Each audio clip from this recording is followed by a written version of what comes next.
Law enforcement arrested a 49-year-old man after they say he raped multiple children for several years. When confronted about raping children, a 49-year-old man looked his accuser in the eye and claimed the Bible gave him permission. Not remorse, not denial, permission. What police discovered in the small town of Rector, Arkansas, would reveal that Thomas Stokes had been using religious scripture as a weapon for years, and the victims were about to break their silence. But before we get to the moment that brought everything crashing down, you need to understand how deeply this went. This wasn't a single incident. This wasn't a mistake. This was a calculated pattern of abuse that had been hiding in plain sight, protected by fear and twisted justifications that would leave even seasoned investigators shaking their heads. January 3rd started like any other day for Rector Police. Then came the report that would crack open a case spanning years. A victim walked into the station, terrified but determined. They told investigators about Thomas Stokes, a man who had shattered their childhood with repeated sexual assaults. But it wasn't just the abuse that made investigators lean forward in their chairs. The victim revealed something chilling. Stokes had pressured them into using methamphetamine, breaking down their resistance, making them easier to control. And when they questioned what he was doing, Stokes pointed to the Bible. A specific chapter, he claimed, made it perfectly acceptable for him to rape them. The victim used two words to describe their feelings toward Stokes: deathly afraid. Assistant Chief Shane Casebeer knew this confession required immediate action. He also knew something else. Predators like this rarely stop at one victim.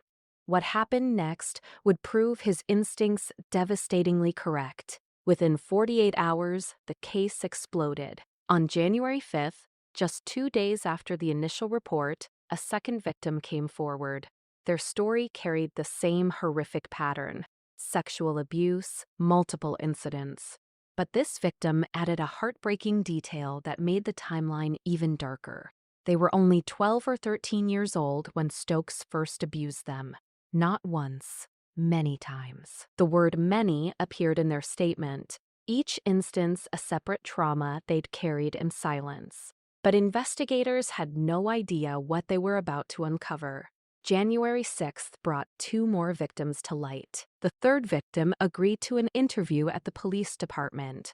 According to court documents, they revealed that Stokes raped them when they were just 13 years old. 13, an age when children should be worried about school and friends, not processing sexual violence. The courage it took to walk into that police station, to speak those words out loud, cannot be overstated. Then came the fourth victim. Their testimony would introduce the most disturbing detail yet. When they were 13 years old, Stokes didn't just assault them. He drugged them first.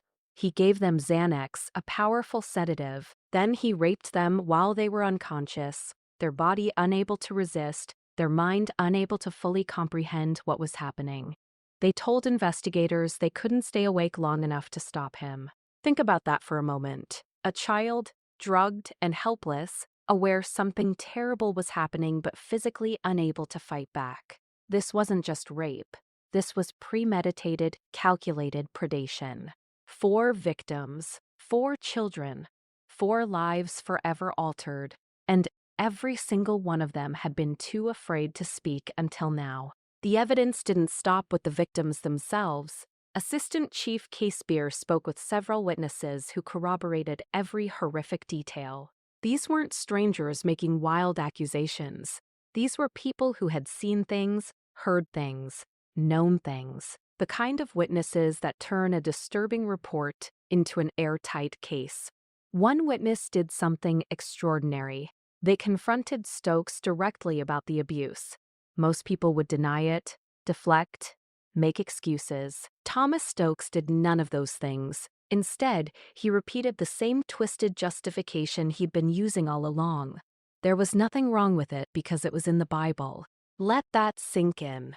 When confronted face-to-face about raping children, he doubled down. No shame, no guilt. Just a warped interpretation of scripture used as a shield for unconscionable evil. the investigation moved with remarkable speed. Within just 3 days of the first report, multiple victims had been interviewed, witnesses had provided statements, and Assistant Chief Casebeer had built a case file that painted a clear picture of systematic abuse. Multiple law enforcement agencies coordinated the effort. Rector Police, Clay County Sheriff's deputies, and Greene County Sheriff's deputies all working together to ensure Thomas Stokes would face justice. On Wednesday, authorities arrested the 49-year-old. The charges reflected the severity and scope of his crimes: multiple counts of rape and introducing a controlled substance into the body of another person. Each charge represented a separate victim, a separate act of violence, a separate childhood stolen.